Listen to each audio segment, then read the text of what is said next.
Good afternoon, good morning, good evening, everyone. Welcome to this webinar on African publishing.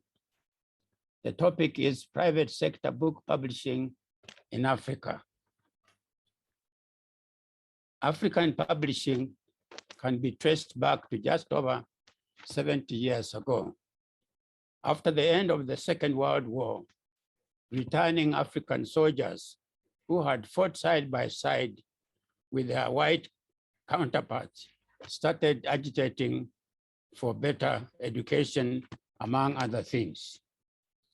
In 1948, the colonial government responded by creating literature bureaus in East and West Africa to publish mostly in local languages for the Africans. It also invited metropolitan publishers to set up in Africa. Longman and Macmillan were the first to arrive in 1950, quickly followed by Oxford University Press and many others. These private publishers worked side by side with the literature bureaus and other state publishers, which were formed in some countries. Local private publishers also sprang up. They published mainly textbooks.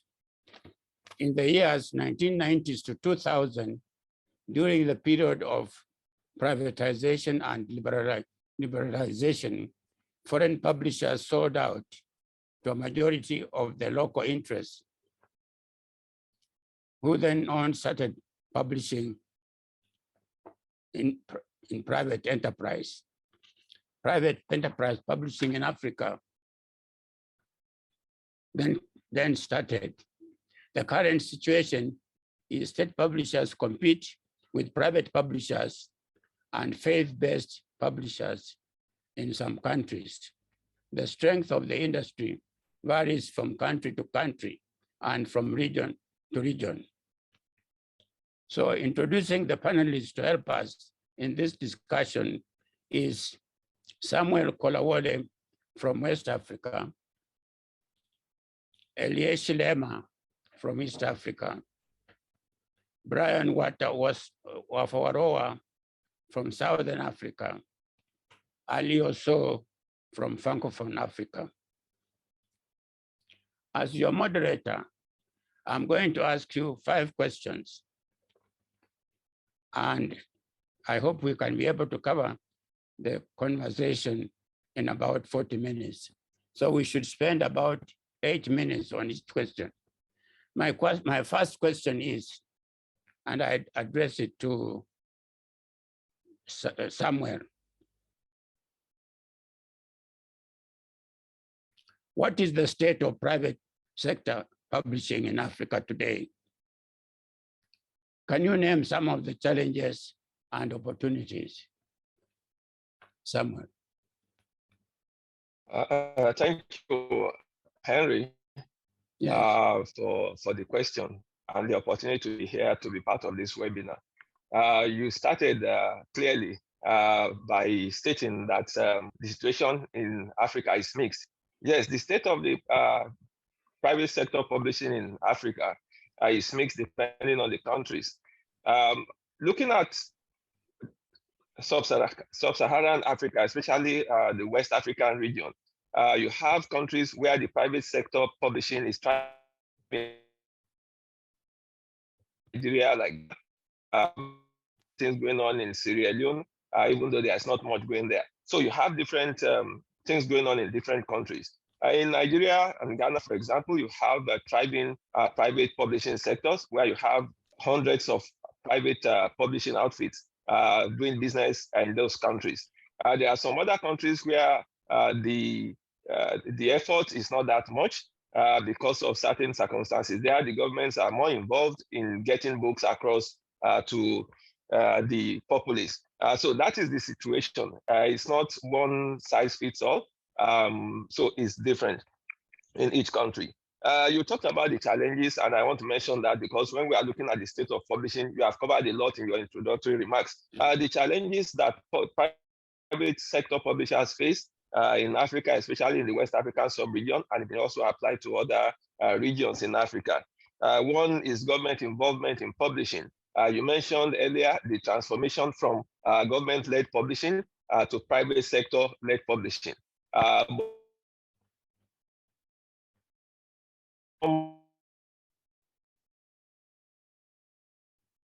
For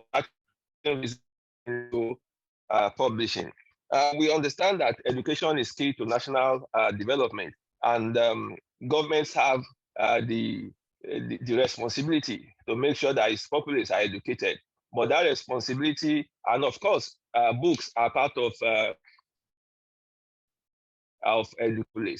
But that does not necessarily mean that the government should get involved in book publishing itself. This involvement can create a lot of problems because private sector is actually more prepared, more better positioned to lead the provision of books and publishing, essentially in those states. Government intervention and involvement in publishing, in most cases, are limited to school books intervention, making books accessible to schools. But we all know that educating the populace goes beyond making books available in schools. So that's one of the major challenges. You have, for example, in Nigeria, a few years ago, there was a lot of problem between the private sector and the government, where government authorities also want to start publishing books. When you have hundreds of private sector publishers, and the contention then was that, look, you cannot be the regulator and also be a player in the industry. So that's one of the major challenges. Another challenge is the fact that another challenge is piracy. We all know how piracy can discourage publishing. It's a major issue. There is no barrier to entry in publishing. It's a lot of problems for those who want to put out good quality work. Weak purchasing power because of economic situation does not also encourage private publishing. And the government support for publishing is very low because in most territories, governments do not see publishers as partners in educating the populace. They see publishers more as business people, and as such, it creates a lot of problems. Also, good book and reading policies are not available in many countries. That's also a big challenge to encourage publishing. Another problem is the fact that the book chain, many countries are published with publishers going directly to schools to sell. Let me stop there because I know the other panelists who also have things to say, and some of these challenges are also there in other regions. But the opportunities are bound when you look at the population of Africa. People are yearning to read. And so that is very, very important. It's a big opportunity that can be properly harnessed. Thank you, Henry. Okay, let me ask Brian to respond to the same question.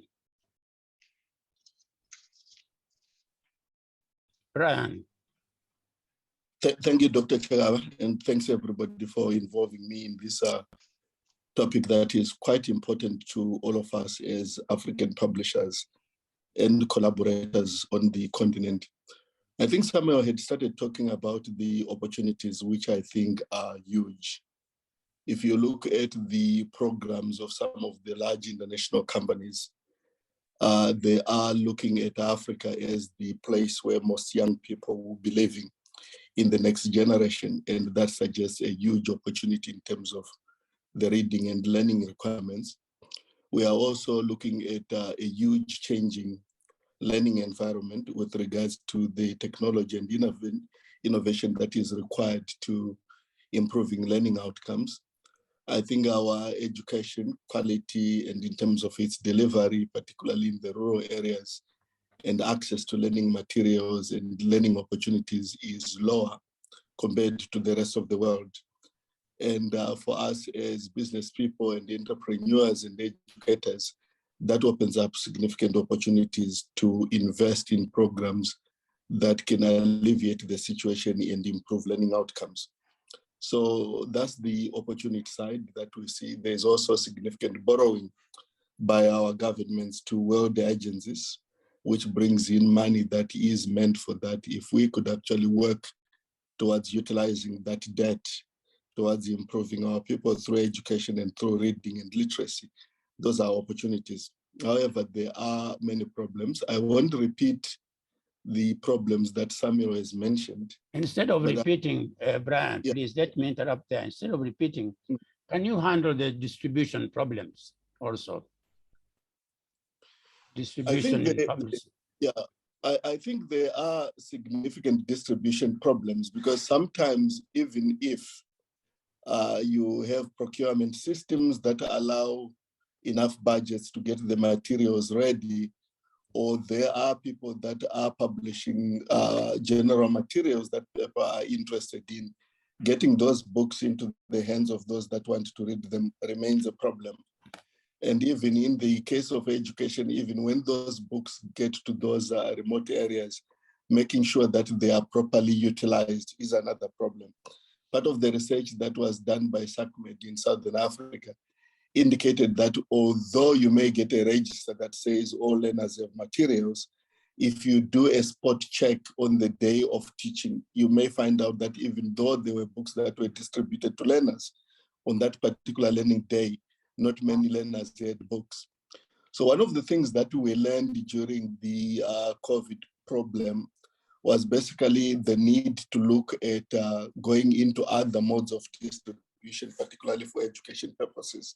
And many people went into providing digital materials, providing hubs where learners could go and get these materials, hubs that are solar powered and hubs that are also grid powered in situations where the grid is. And that got us to really start thinking about various methods. If you look at the Africa Publishing Innovation Fund, the work that it was doing initially was to look into innovative ways of getting those learning materials into the hands of learners. Having said that, I think some of the policies that we come up with, which look at the convenience of access to education materials, tend to undermine the existence of stockholding libraries that we need for community development over time because they don't participate in the distribution of textbooks. An example in South Africa is the demise of an almost 150-year-old company, Adams Bookshops, which probably is going to close down fairly soon because they were not able to participate in the mainstream. So some of the policies that we come up with in the long run undermine some of the long-term objectives that we have. Thank you. Now let's move to the problem of reading habits. It has been reported that we don't have reading habits in Africa. So Aliou Shilema, can you comment on the reading habits of Africa? Aliou. It is reported that East Africa does not have a reading habit. What is Dr. your view to that? Dr. Chakava, I think Aliou couldn't join us. I think she had technical problems. Oh. Yeah, sorry about that. So who's going to pick up that question? Henry, would you want me to make a few comments on that? Yes, okay. Okay, thank you. The issue of reading culture in Africa, every time I look at it, I think it has to be properly defined. What do we mean by reading culture? Africans do read, I know that, but do we have good reading culture? I think one of the challenges is the fact that most of accessibility to books are focused on availability of books in the school system, just like Brian had mentioned earlier. And when you focus too much on the school system, making books available in the school system, you leave out those who are not within the school system, but that should be reading for leisure and to gain knowledge for the sake of it. In Nigeria, I usually call attention to the fact that you have so many young people in school, you have so many people who are even out of school, but they read for certification, to get a certificate. If you ask someone, they are ready to read for that purpose. But when you come out of that system, do people want to read books just for the knowledge. That is not there. And that is what the culture is. The culture is being interested in gaining knowledge through books, even when you are not preparing for an examination. I think that is where Africa is lagging behind, and there's a lot more that can be done in that area to ensure that people have interest in reading. That is the fact that even publishing organizations in Africa focus more on school textbooks because that is where the immediate gain is, has also contributed to the challenge of the reading culture in Africa. Government purchases books for schools, so they focus on the school system. So everybody feels you only need to read when you have to take an examination. The publishers too focus on that because that is where the money is. And we leave out those who are out of the school system, and we don't make enough provision to make books accessible to them. So that has affected the reading culture in Africa. There is a lot of room for improvement in terms of reading culture in Africa. When you look at it from the definition of reading culture as the desire to read, to gain knowledge and to improve yourself, not necessarily for the purpose of going through school or passing an examination. There are so many challenges, but there are so many other things that I believe can be done to improve the reading culture. Book policies in Africa needs to improve. The focus will be on reaching out of the school system to make books available. The book chain in Africa is abridged in most cases, as Brian referred to it. Governments are looking at policies that will shorten the transaction between the government or the suppliers and the ultimate readers. We leave out a lot of important participants in the book chain. That's why many bookshops are closing down. In our own younger days, you walk into a bookshop to buy one book, you come out buying 3 because you see books displayed and you get interested in even taking more. But when the exposure to books that young people have is only when they are in school, then that creates a lot of problems. The interest in reading is not there. Well, of course, technology can play a lot of roles, but as we know, the level of infrastructure for that kind of technology to take root in Africa is still very low. So the challenge is there. There's still a lot that we can do to improve that. Aliou, Thank you, Henry. Aliou, so can you comment on this topic? Reading in Africa. Aliou.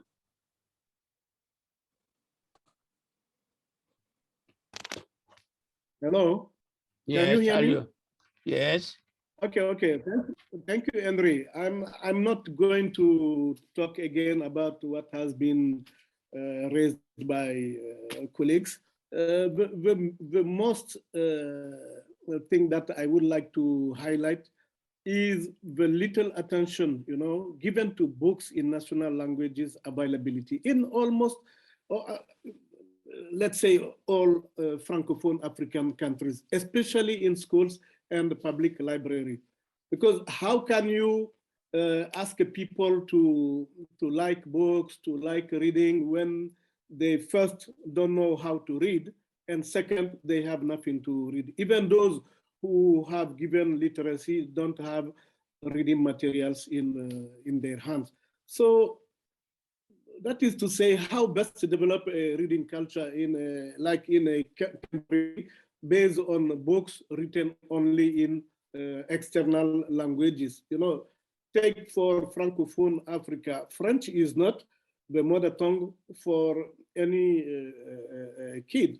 So they have to start learning to read using their mother tongue. So this means there should be measures that allow the presence and the use of books written in these languages. So it is not easy. Adding to that, yes, it's the lack of reading books and the reading habits first in schools, because for now, all the initiative to improve reading, to improve presence and use of reading materials is typically based on schools.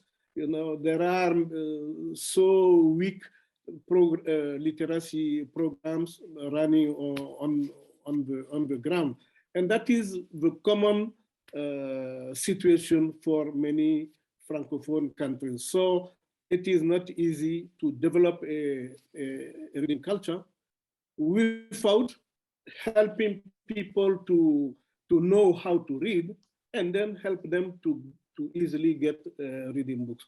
Thank you. Aliou has mentioned the problem of publishing in African languages. Yes. Can we have a comment on publishing in African languages? Maybe first from Brian, and then I can come to you again. Or yes. from others?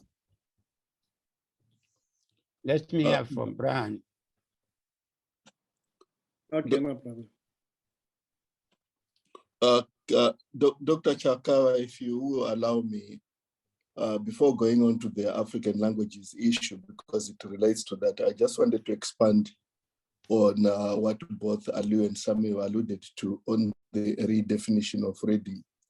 Because I think sometimes as traditional publishers, we tend to conflate reading with books sold or reading according to the formal standards of printed materials or the materials that we provide. I think we need to broaden that to get to a point where we account for the full reading that is going on, irrespective of what it is that is being read, or whether somebody is reading a legitimate copy or a pirated copy. If we include that, we may find out that although we don't benefit from that type of reading, there's a lot of reading that is going on. If you look at top African publications like the President's Skippers, which was one of the finalists in the IPA's competition for publishing. The majority of the reading that was happening there was a reading of pirated materials on devices like cell phones.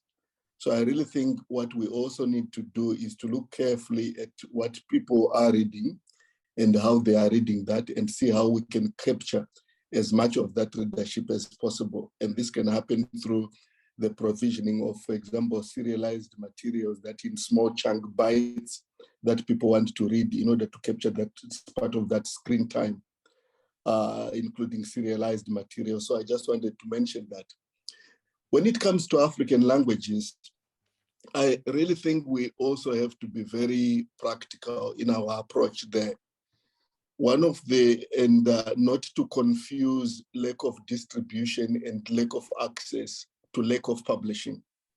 One of the researches that was done in South Africa indicated that there is a lot of African languages materials that are being published, but due to, on one part, the state's policy to languages and the use of languages in schools, where priorities are given to mainstream languages, there wasn't adequate purchase of those materials.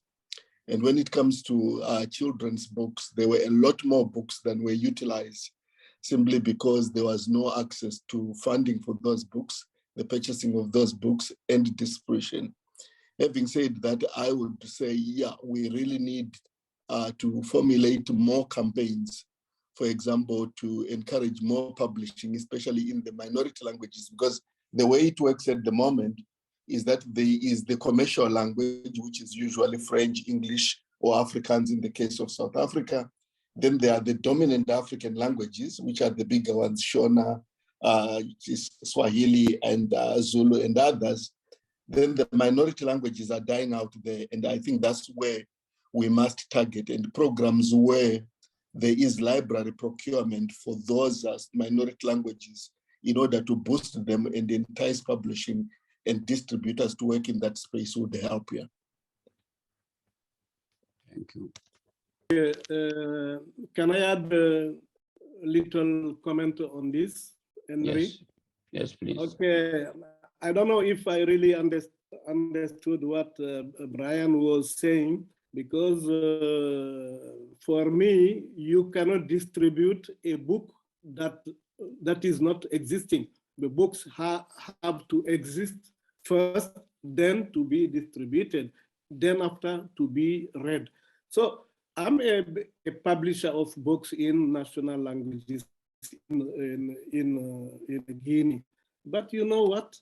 The lack of funding, the very little people who are really have capabilities to read and understand a basic written text are so low.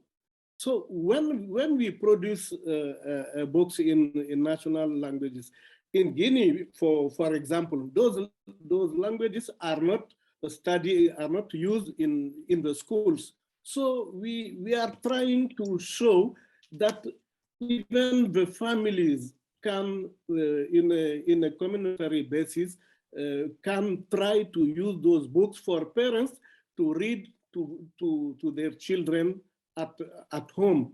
But it's not easy when the government and official organization are not following and supporting us.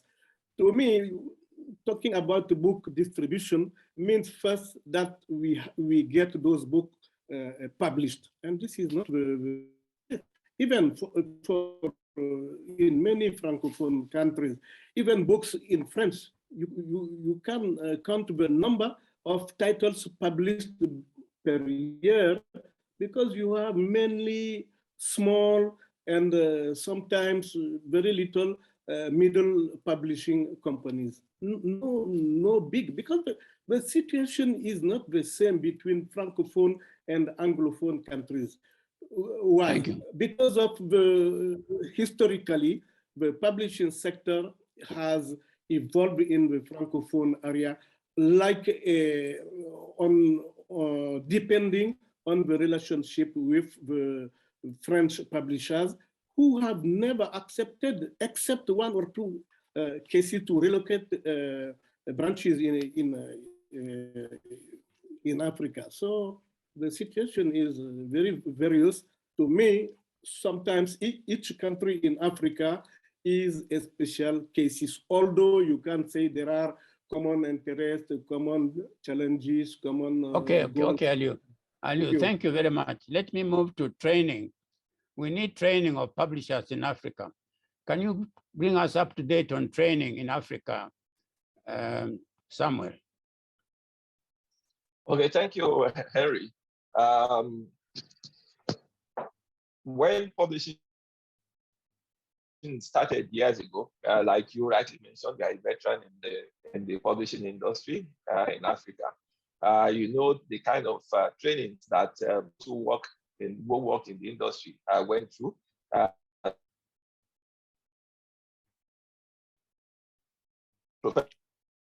Different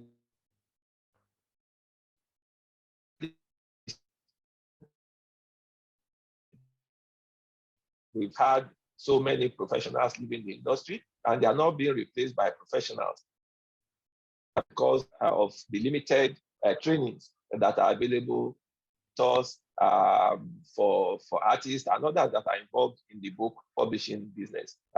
If you look around Africa, in West Africa, you have very few tertiary institutions that are involved in training people for the publishing industry. What you have today in many of the publishing houses are people who finish from school, reading different courses, who don't have job, and the first opportunity that comes is a publication that they go in.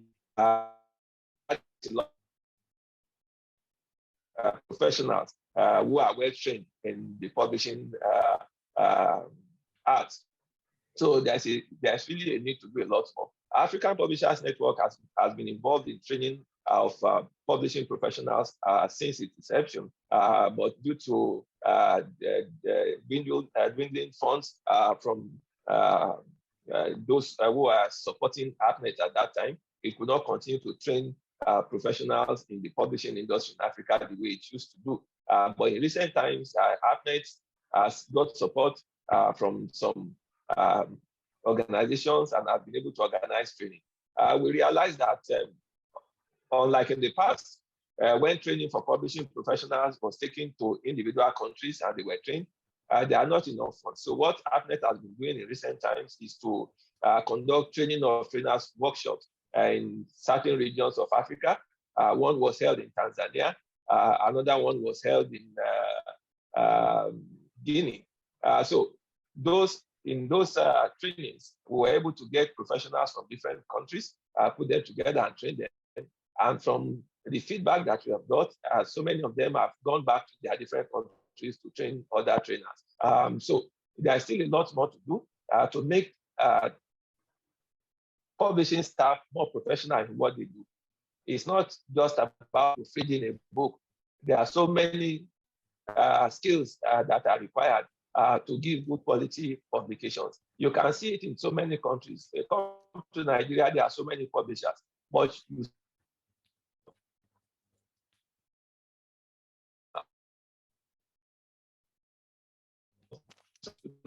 We're losing you.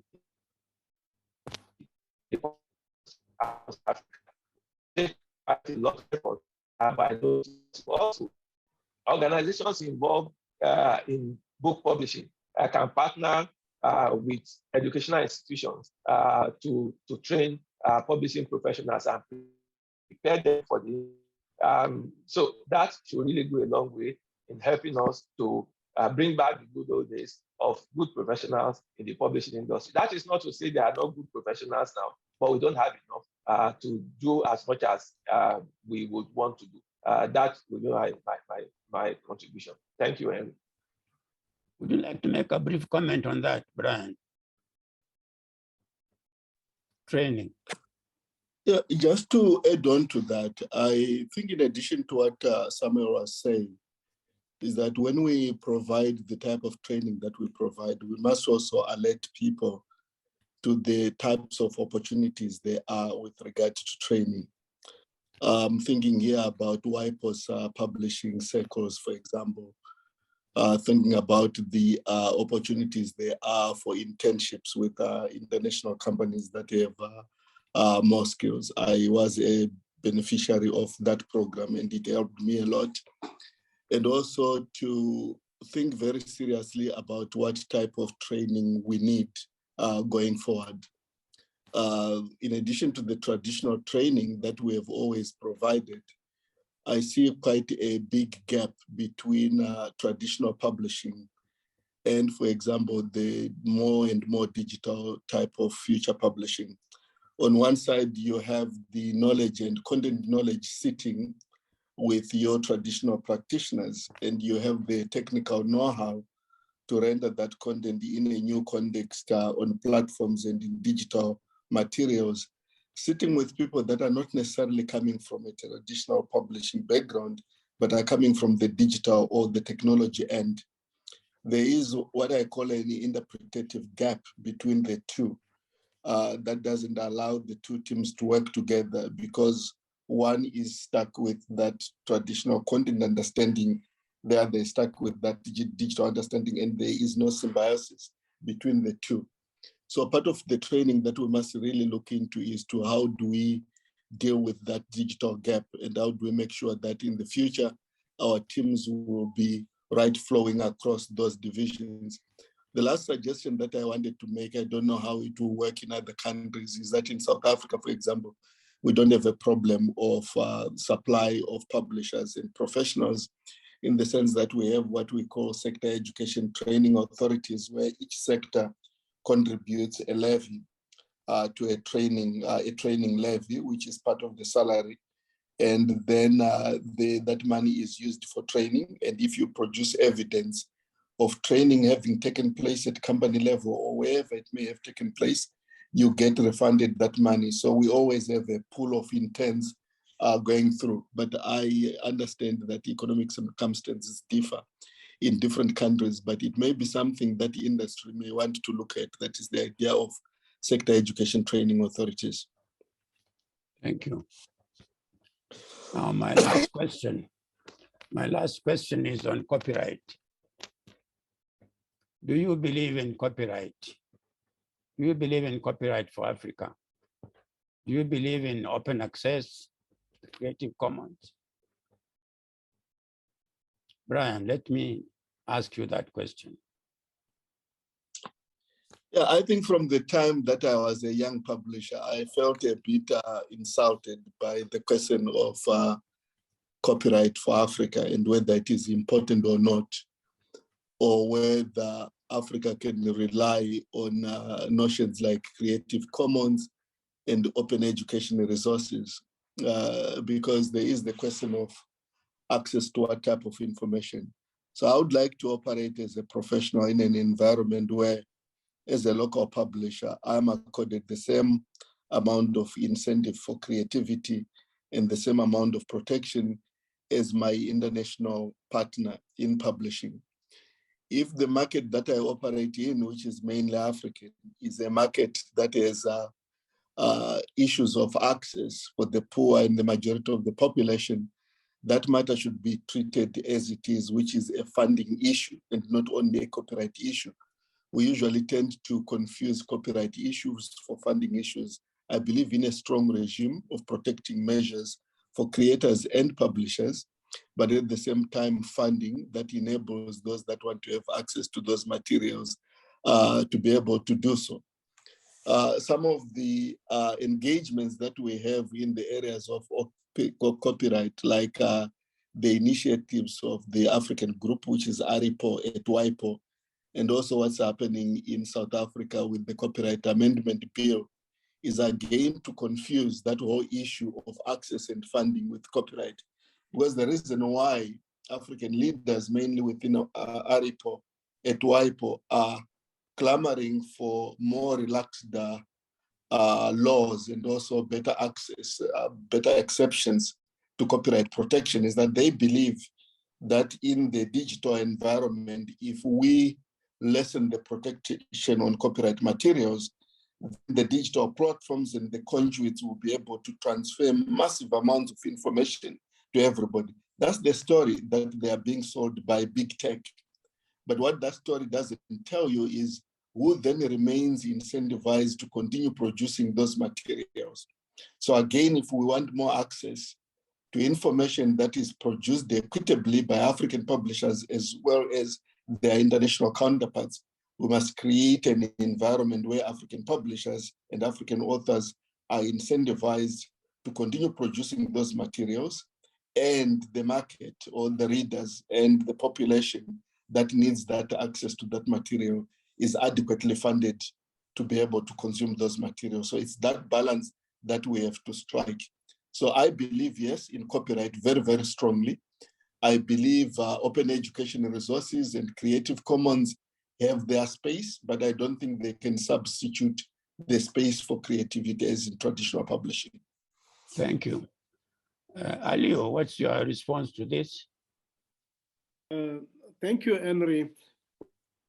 What I can say from my side is that I mostly believe in copyright education in Africa, because more and more the growing concern is about piracy.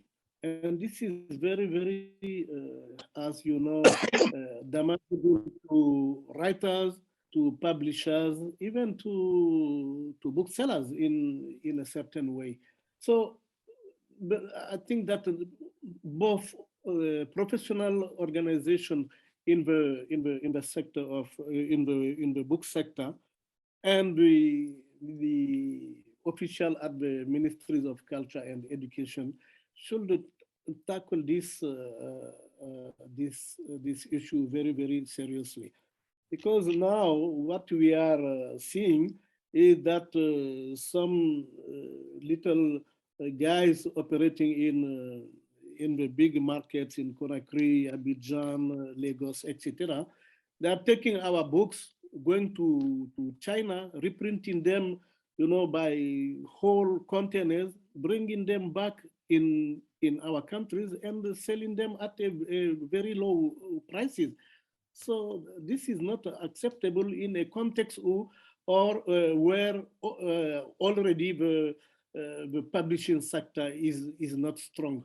So to me, the first thing to do for now as a priority, I don't know, I'm not saying that this is the only one, but one of the most important priorities is to educate people on the respect, the necessity to respect and preserve copyright issues in countries. Thank you, Henry. Thank you. Please, Okay, can I also make a comment on that? Yes, Henry? please. Well, I want to go back to what Brian said. not to repeat what he has said, but to also link it with what Aliou just said now. I think there's a need to educate ourselves, to educate those in authorities in Africa on what copyright is supposed to achieve. What is the philosophy behind it? For me, the idea of copyright is to incentivize content creators, authors, creative people, and those that are involved in production of the materials to continue to produce. Because whatever work that has been produced by them is protected and they can be encouraged to do more. That is the essence of it all.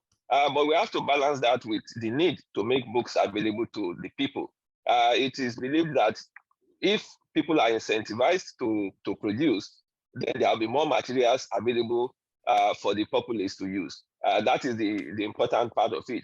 But governments, like Brian said, have come to use the excuse that we want to make books available to as many citizens as possible, to want to increase the permissions and exceptions to copyright. That is not the point.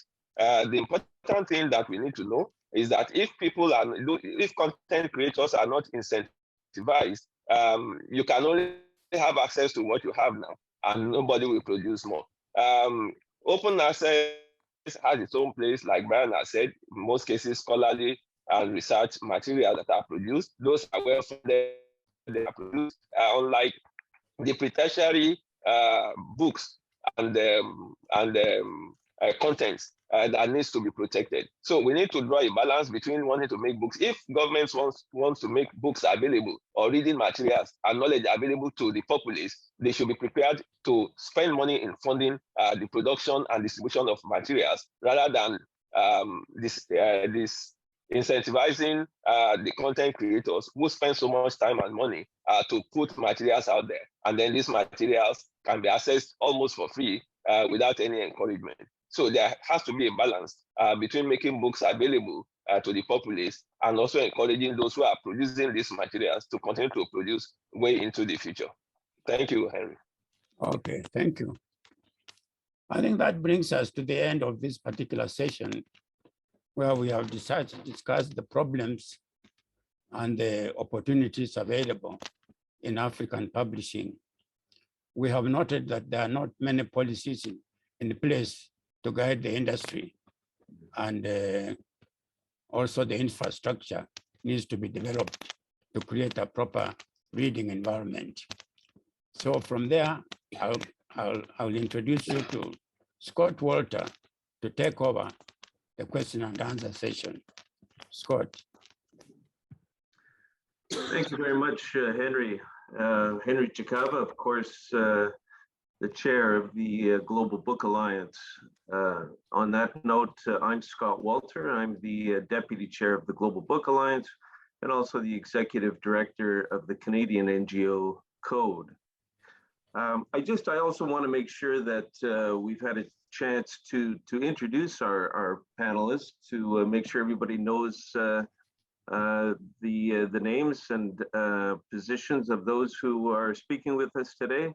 So just to say, notice of Samuel Kolawole, who's the chair of the African Publishers Network, and also the CEO of University Press based in Nigeria.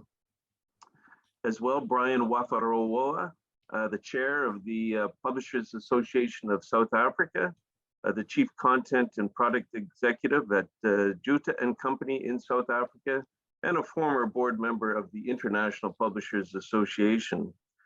We also have Aliou, who's in some ways representing the Francophone side of Africa. Aliou is the Director General of Les Éditions Gandal out of Guinea, but is also the Books and Learning Materials focal point for ADEA, the Association for the Development of Education in Africa. And I just also wanted to mention, unfortunately, that Eliesha Lema, who's the director and co-owner of E&D Vision Publishing out of Tanzania and a former board member of APNET, was supposed to have been able to join us today, and I think has had some technical difficulties. So just a big, again, to repeat what Henry had said earlier, a big welcome to all of our panelists. This part of the webinar is more an open question and answer. So we're getting a lot of great questions coming in online. Please continue to send those in to us. I'm going to open this up, all direct questions, but if any of our panelists are particularly interested, please just give me a shout or a notice and that you would like to answer. So let me start off with a question about the role of African governments in terms of publishing and private sector publishing in particular. African governments, ministries of education are, of course, a huge player in the book sector from a perspective of policy, also of purchasing power. So I'm interested to hear from our panelists, what are some of the policies that African governments can enact to encourage private sector publishing and support the publication of a greater diversity of materials? Could I, Samuel, could I start with you in that regard, looking at some of the policies that we'd like to see?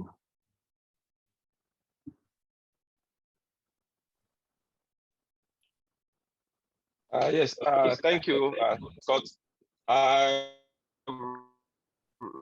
Like I mentioned in the earlier part of this webinar, government needs to do it more in terms of regulation, not in terms of the book policies that governments put in place. Governments have to recognize the fact that publishers are partners in progress in terms of making books available to the populace, to support the responsibility of the government to educate its populace. If publishers are seen as partners in progress, then that will help a lot.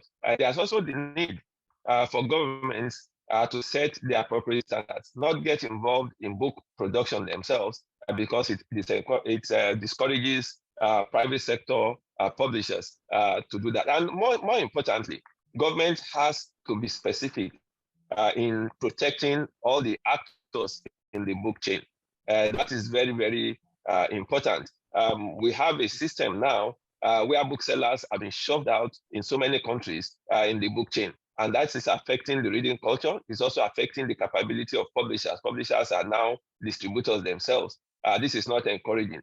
It can only be corrected if government puts appropriate policies in place to spell out the responsibilities of each of the participants in the book chain. That will go a long way in helping to improve publishing and private sector publishing in Africa. Also, enforcement of piracy laws. It's very, very important.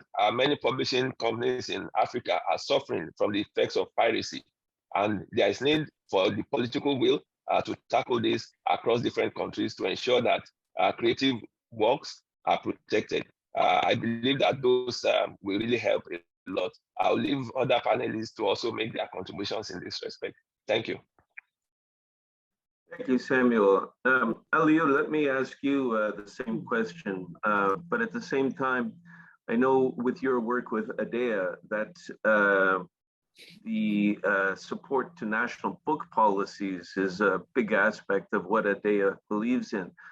Could you also talk about what governments can do, but also maybe mention the existence of national book policies? Okay, thank you, Scott. As you mentioned it,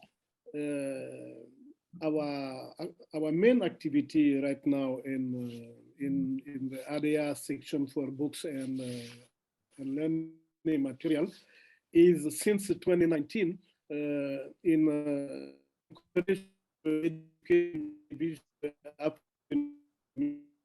for Human Resources, Science and Technology Department, and in collaboration as well with the GBA to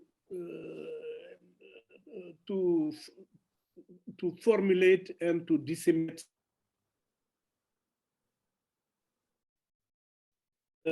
African government to the need to formulate and adopt strong national book policies. But we are not, for now, we are not only talking about national book only. We are talking about national books policies, national book and reading policies.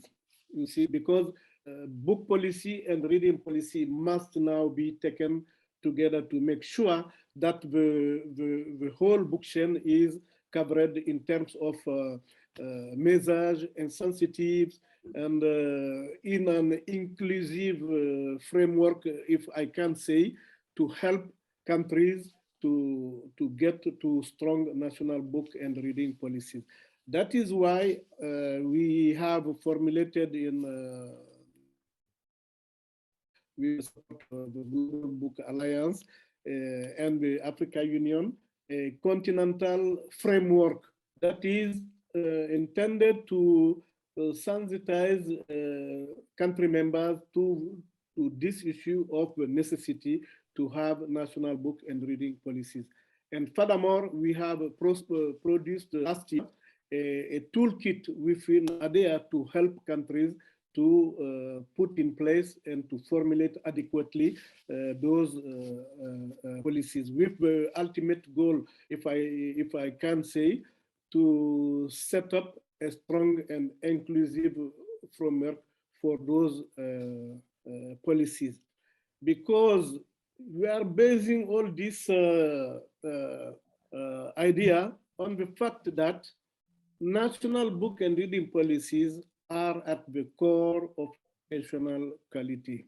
It has been said by Henry and yourself previously, for literacy development, lifelong learning, and sustainable development. We all know this, and conversely, there is an inextricable link between books, literacy, lifelong learning, etc., and social development. So we need to emphasize now, together in an inclusive way, the book at the national level, the ministries of education, because they have in charge this important part of providing teaching and learning material, but also ministers of culture, because they are technically the leading part in the government as for book policies, reading policies, etc. So this is why now, in this year, we have focused on 6 countries.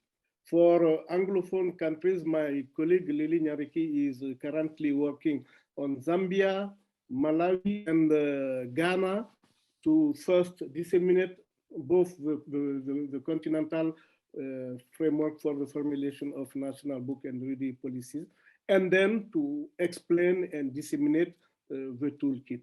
And I'm doing the same in the Francophone on Mali, Burkina Faso, and Benin. So we hope that, you know, based on those 6 pilot countries, if since now to the end of year, we achieve some good result in terms of getting good documents formulated at the national level, then we will show all together that it is possible to get national book and reading policies formulated in an articulated way and in an inclusive way for all book stakeholders. I don't know if it is very long maybe, but this is the essence of what we are currently doing at ADEA in regard to national book and reading policies formulation in Africa. Good, Aliou, thank you very much. I mean, one of the points that you're stressing is the linkage between, obviously, between what is published and what readers need. I'm wondering, are we seeing research taking place that's helping to inform publishers about what readers need? Brian, can you comment on that in regard to book policies and government work that you're seeing? Yes, Scott. I just wanted to add that it was quite telling that when we met in November 2017 at the Yaoundé Congress by WIPO, out of the more than 30 countries that were represented there, none had any national book policy that was in its final stages. But almost every country had some form of a procurement document on education textbooks.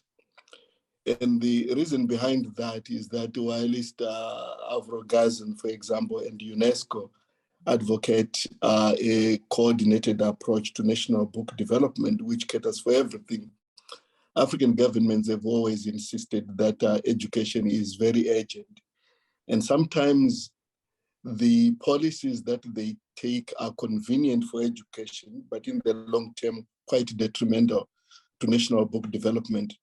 So I would say, in addition to what Aliou has pointed out, African governments still need to take a comprehensive approach to national book development through national book policies, and that the work of Gazan and UNESCO, although quite old, is still very pertinent to that development. Yes, the education component can always have some form of a special place within that provisioning, but it cannot be happening at the perpetual exclusion of the comprehensive development, because that's where you come across all this dissonance, that some of the activities that they carry out within education provisioning are actually contradictory to the national book or development policies. Then the other one is to avoid the short-term convenience of policies that perpetuate the African book hunger by undermining local creativity and production. One thing that bothers me most of the time is that when we gather at WIPO on the Standing Committee on Copyright and Related Issues, the approach of the developing world and Africa is open up the floodgates to knowledge so that we can have access to knowledge. There isn't something that says create opportunities to create and distribute that knowledge. So if Africa has to have a situation where there isn't book hunger in the future, it really depends on the policies that we adopt today. If we adopt dependent policies that says open your floodgates to your content, and not necessarily one that says let's create an environment where we can create, we'll always be begging for permission to access to content that is developed elsewhere. Then the third part is I don't want to exonerate us as the industry from our responsibility within this. We often talk about what governments do to us, the policies that they take, and how they harm us. If you are in business, the question is always to ask, why is your client behaving in a certain way? And in what way can you intervene to resolve that client's problem? So if the policies that we come across, including copyright and education and procurement, are driven by the government's desire to improve education outcomes and to ensure universal coverage with learning materials, the question is, as an industry, particularly with the advent of digital, how do we get into that space and come up with creative methods that will enhance that access and actually come up with materials that can improve that learning outcomes? If we can innovate around that space ourselves, I think we will reduce the need for those types of negative intervention. Fascinating, fascinating. So, well, let me push that a bit more. So what needs to happen to see that innovation and to give creators and publishers the opportunity to develop more local and perhaps more relevant material? So I like the jibe that our Indian colleagues often throw at us, which is to say, in India, the price of a book is cheaper than your cup of coffee. And the question is, can we say the same around our own books? So a simple matter like how do you optimize the African book in order to make sure it is more accessible to more people is a very simple one that we can look at. I think one of the problems that we have is that we are innovating within the problem itself. So we say there are too few readers. For example, in South Africa, you can say only 4% of the population are habitual readers. And we constantly say, how do we cater for that 4%? If that 4% requires a Rolls-Royce type of a reading book, we work around that Rolls-Royce and how do we compete to get to that 4%? Thinking out of that space suggests, is there a way through which even a newsprint type of disposable type of textbook or disposable type of book would actually be a lot more accessible? I don't want to go into this very fancy technology intervention. By all means, in those spaces, when we are dealing with our governments, let's look at how we can use licensing, for example, to create universal access. But at the same time, let's also look at those cheap things like we have seen in India, where the book is so optimized to a point where you don't have to think twice whether it is a cup of coffee or a book, because the price is far less. That book doesn't last, but yeah, it plays its role. Somebody reads it, whether they throw it away or not, that's another matter. And even if you can look into the textbook situation, the question always is, if there is no book retention, for example, or book retention is just over 1 year, why are we producing books that are meant to last 5 years and they get lost into the system? Wouldn't the procurement price per year come down much lower if we were going to produce a book that is more aligned to usage and to the retention program than overloading it with quality that is lost in the system because there is no retention? So there are many things that we can look at as an industry to try and alleviate that problem. Interesting, thank you. So Scott, can I quickly come in here, Scott, in respect of what Brian has just said? Quickly, Brian talked about the players in the industry looking at innovations that can bring down the cost of these books. He talked about the newspaper standard books that can be used for 1 year, and then you can dispose of them. It makes it cheaper. But you have in countries where governments, for example, in Nigeria, through its agencies, set standards for book production. They insist on 70 GSM paper to produce books. They set these standards that are so high. The cover material has to be of this high standard. And those in government think that by raising the bar, they are doing a lot of good. And we are expected as publishers to produce these books and take to them for them to approve. If it does not meet this standard, it is not approved. So not just the publishers now innovating, convincing government authorities to also look at these standards that they are setting in terms of production of books. They insist if it's a primary school book, it has to be of 4 colors, it has to be of this size of font. That makes the book voluminous, and then it becomes expensive. So this, in countries like Nigeria and some other countries where those high standards are set, those in authority need to understand the fact that for the interest of readers and to promote reading and make books accessible, there may be a need to look at your specific environment and bring down some of these standards that are set. For so many countries in Africa, we don't have paper mills. The papers are imported. Every material you require to produce books are brought in from outside the continent. You look at the foreign exchange rate, it makes books expensive. Governments need to look into some of these issues in terms of the regulations that have been put in place. That will help in what Brian has said and make it possible. Thank you.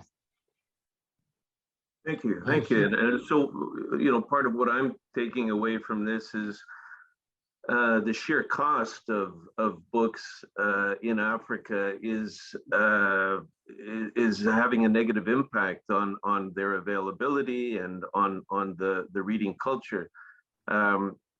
Aliou, let me put this question to you, and as a publisher and also as a focal point for ADEA. The digital world is meant to address this in many ways. We realize that there are challenges in terms of access to power, access to broadband internet, access to the devices themselves.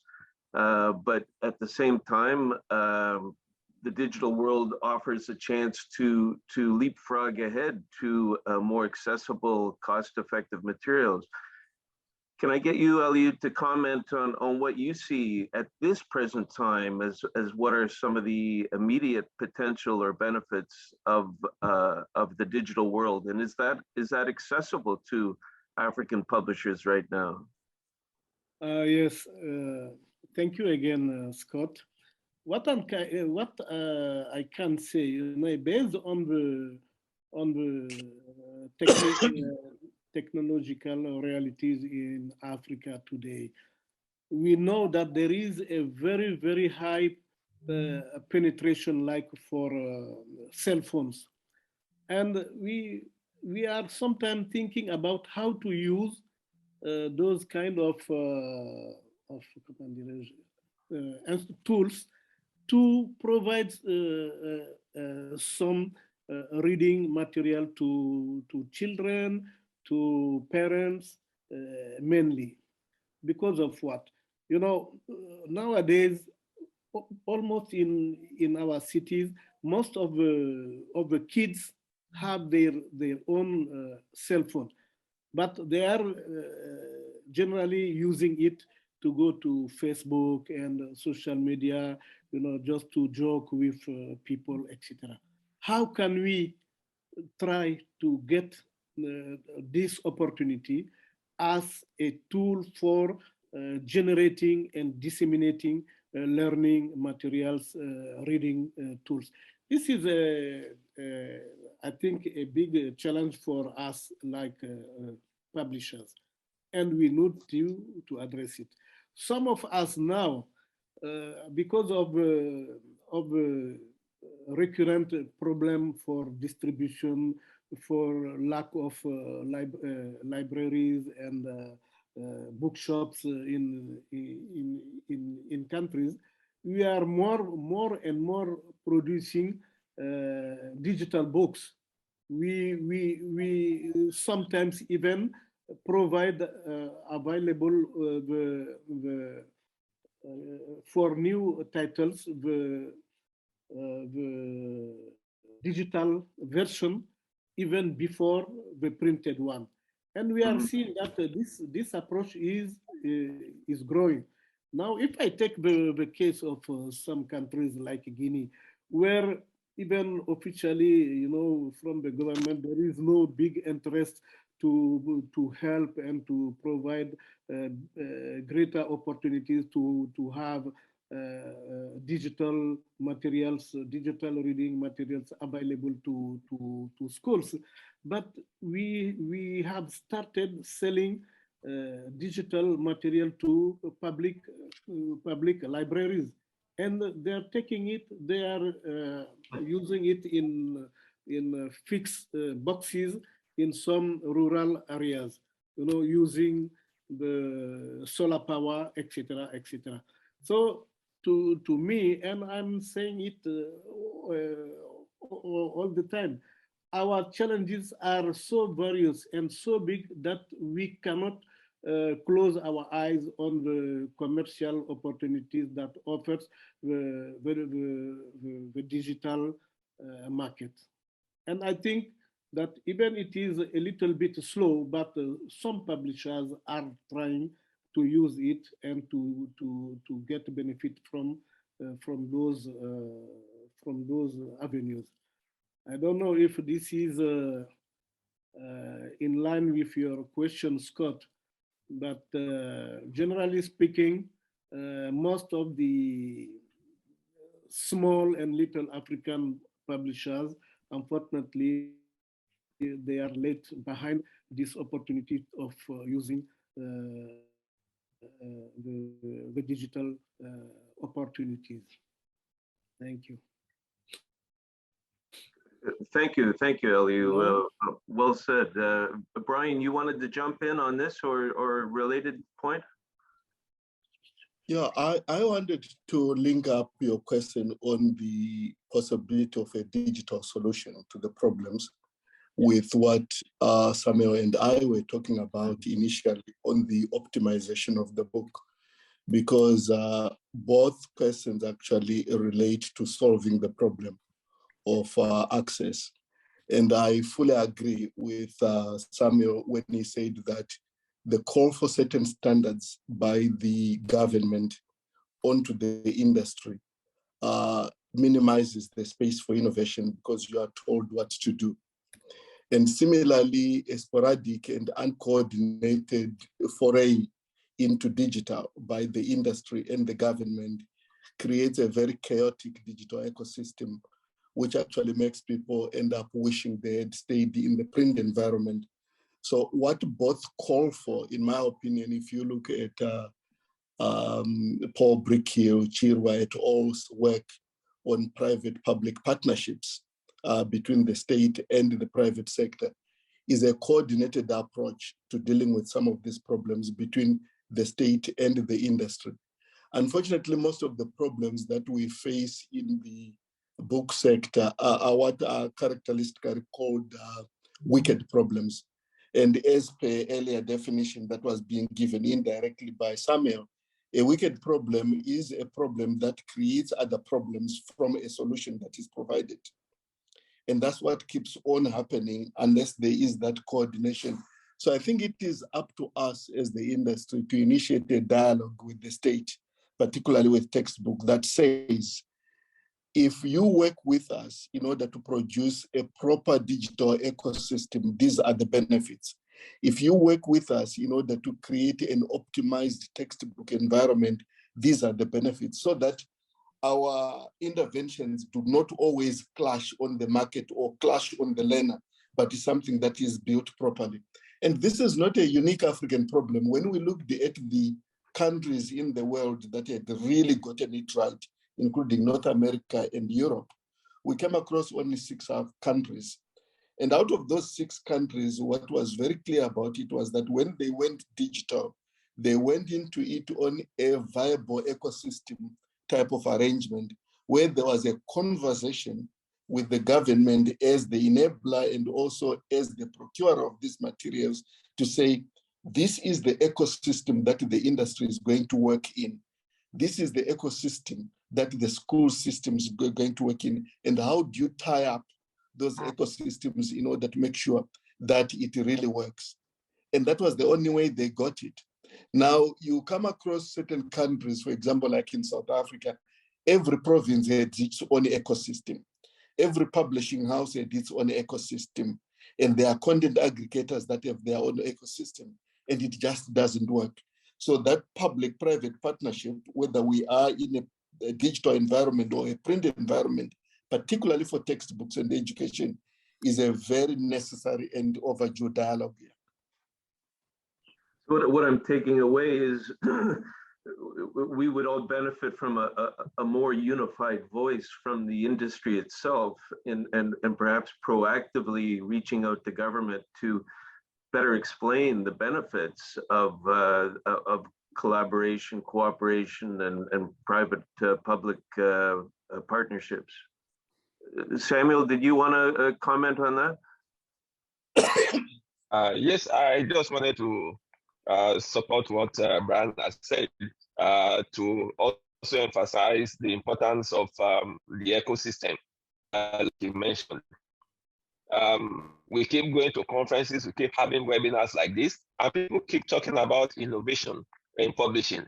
Go online, reach the audience through the media that they are familiar with. Young people in Africa today are on their smartphones. Aliou mentioned that. But what is the system that has been provided for you to transit to that environment? None. Many we've been hearing of digital publishing taking over for years in Africa. But how many publishers in Africa have been able to take advantage of that? We have a lot of problems in terms of the infrastructure, in terms of the environment, the ecosystem that has been created. You find publishers spending so much money trying to transit into that system, they are unable to do it. So I want to support Brian that there's a need, not just within countries. There has to be a concerted effort across Africa.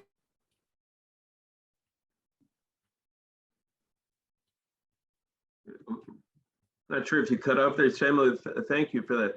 Henry, you've seen it all in terms of publishing across the decade. I was offline for a while.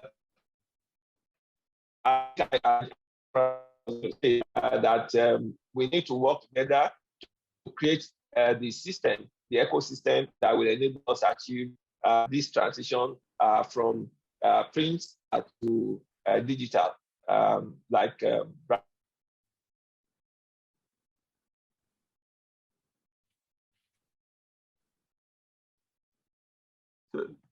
So I'm hearing a more coherent ecosystem within the publishing industry that's working with government and integrating both digital and traditional publishing.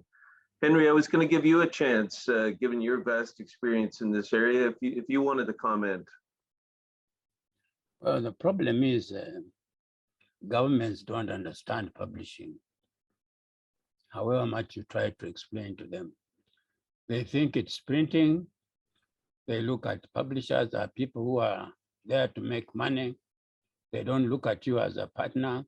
They look at you as an exploiter.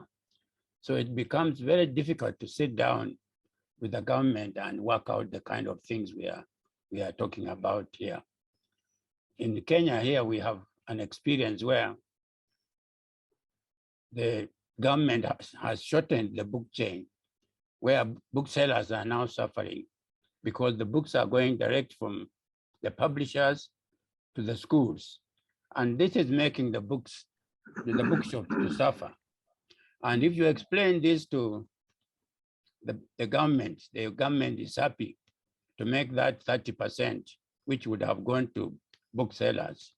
And they want to get a cheaper book for the money that would have gone to the bookseller.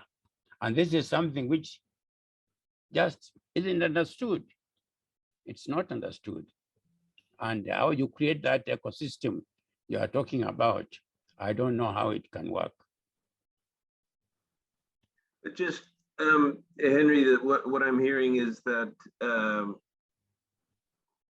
loss of the bookseller has ramifications unto itself. Could you just speak to that a little bit? Why is it so important for a country to have retailers and wholesalers as booksellers in a country? Well, it's important because if you produce a book and you want to distribute it to the rest of the country, you have to distribute it through bookshops and libraries. So if you produce a book and it goes straight to schools, it's not open for the public to see it and to buy it and to read it. So you get into a kind of a closed system where the books are not exposed at all. I think that's what's the problem now. Although we have books going to schools, we don't have them circulating publicly. That's the problem I'm seeing here in Kenya. And I believe, as Brian mentioned, it's also there in South Africa. Thank you. Let me change the subject a little bit.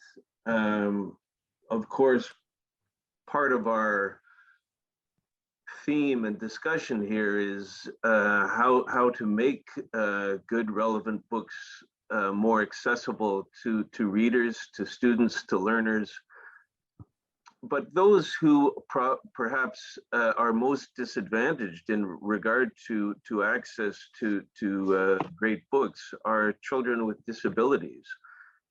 What should we be doing? What can we be doing to better create and make available accessible books for children with disabilities? Would anyone like to take on that question? I can try. Okay. I think one of the difficulties that we had in the discussions which led to the Marrakesh Treaty of 2014 was basically that we had this conundrum where in countries where digital was taking form, there was instantaneous access to information.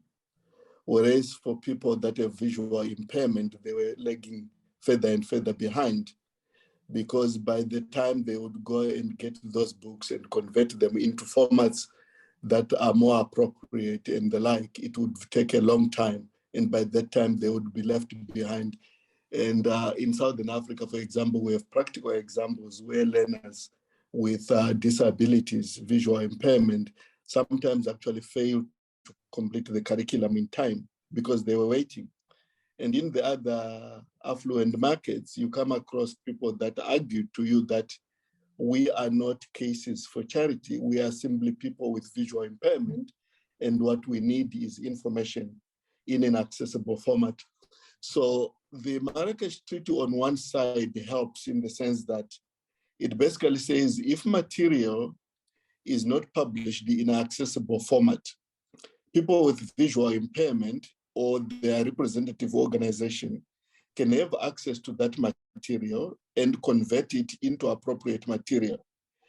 And that doesn't apply only in a situation where a publisher on their own volition have gone ahead with the first publication and made sure that that material is available in that accessible format.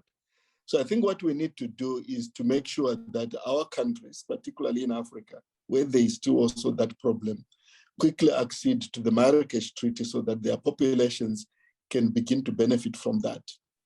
The second one is also to make sure that as publishers, we go and join initiatives like the Accessible Books Consortium, the ABC Consortium, which is actually quite a coalition of a number of entities, where we make our materials available to trusted intermediaries that work with those communities and make sure that their materials are available.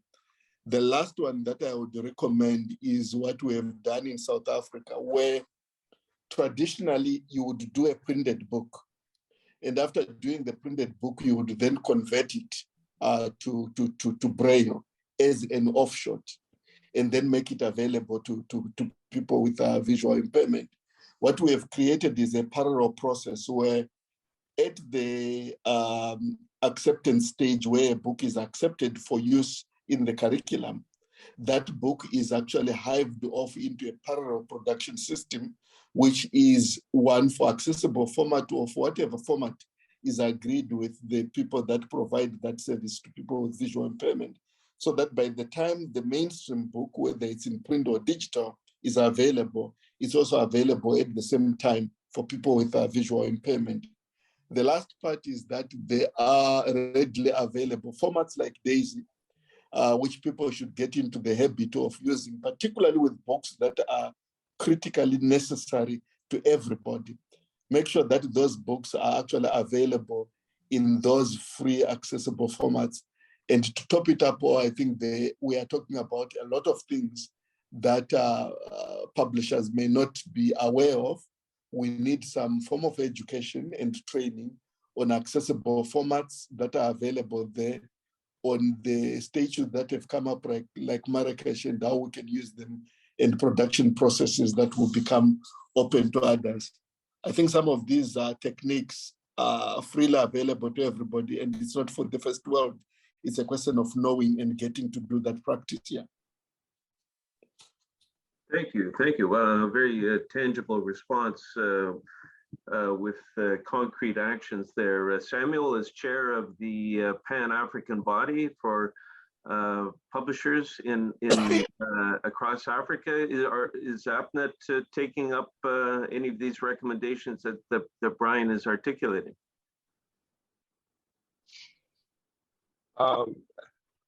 Yes, Scott. The initiative by WIPO and ADEA in terms of the accessible books circle is something that APNET has also encouraged, and we encourage member associations to also promote this idea within their different countries. We are also working, I'm sure very soon, I will be hearing something from the International Publishers Association. There's something we're working on until it is announced, I won't be able to give the details to see how we can get publishers ready because there are so many publishers across Africa who are interested in making contents available for those that are not able to have access to the print work, like the visually impaired, but they don't actually know how to go about it. And that takes me to the contribution I want to make, that it is not enough to make the provisions in the laws that organizations can go ahead and put contents in Braille, for example. Where are those organizations? Are they being encouraged to do it? Are those who are supposed to benefit from it aware that there is this opportunity? There's a need to work together with the appropriate authorities to ensure that enough education is given to those who are involved to know that there is this opportunity.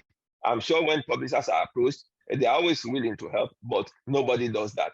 A publisher may not necessarily invest money in doing a Braille work if he feels that he or she feels that the market there is not huge enough. So there is a need for funding to do this kind of projects, not necessarily funding the publisher, but also NGOs that can come in and say, look, this opportunity is there. We want to support organizations involved in making these books available in this format, to be able to go ahead and take advantage of the Marrakesh Treaty to be able to make these books available in this format. Otherwise, the law will be there, the permission is there, but nobody's doing anything about it. Thank you. Excellent, thank you very much. Well, everyone, Samuel, Brian, Aliou, and Henry were at the end of our webinar here. Just a really big thank you from me and from the Global Book Alliance in general for your participation in this. Let me hand things over to Laura Conrad now to wrap things up. Thank you so much, Scott, and thank you to all of our panelists. My name is Laura Conrad. I'm a Senior Education Advisor with USAID and also serve as the Senior Advisor to the Global Book Alliance. We are so thankful to all of our panelists today who provided such rich insight and discussion into their work and the role that publishing plays in the global book supply chain. The Global Book Alliance was formed to address the global shortage of high-quality children's books, specifically by improving elements of the book supply chain. The GBA aims to increase the availability of quality children's books in local languages. It aims to increase access to quality books, to improve the use of books by children, teachers, parents, and caregivers, and to also improve the knowledge and capacity of the global community to strengthen book supply chains. And so I think today really provided some excellent insight and a lot of different key points for us to think about and consider as we look to make sure that young learners have access to high quality texts and materials. So again, on behalf of Global Book Alliance, thank you so much to all of our panelists and to all of you for joining us today.